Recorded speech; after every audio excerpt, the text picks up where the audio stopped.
anyone who has put as much content out there as I've put out has been misunderstood, because people take a slice of something they heard and then they declare that you're not doing what the stuff you teach. And that occurred to me as I'm riding here this morning in my new Raptor, which is an awesome truck, by the way. Thank you, Roush. Thank you, Ford. Give you a free plug here. Pretty incredible truck. So, brand new. Yes, I bought a brand new car. Dave, you tell people not to buy brand new cars.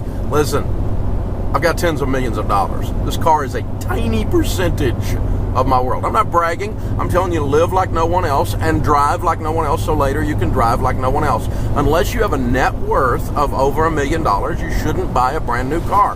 Why? Because they go down in value like a rock, including this fabulous Raptor.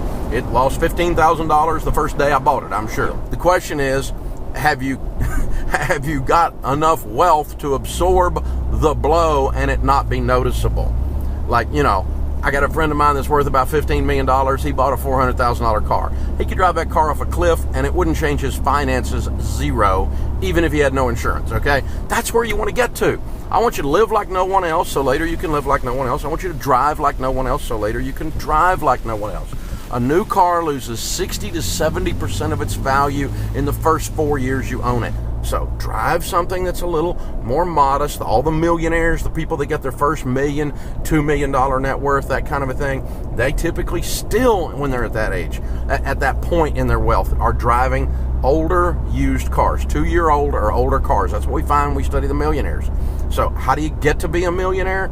You don't buy big things that go down in value until they're not big things anymore. By big things, I mean ratio. What percentage of your world is your car? And if your whole freaking net worth is your car, you got a problem. Hey man, I've driven junk. I know what it feels like. I've driven beaters, so I didn't have to drive beaters anymore. I drove a car that I doubled its value when I put new tires on it. That's how bad that car was. So I've been there. I know what it's like. But drive like no one else, so later you can drive like no one else.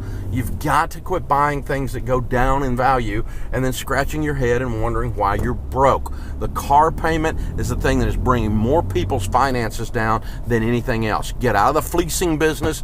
Get out of the car payment business.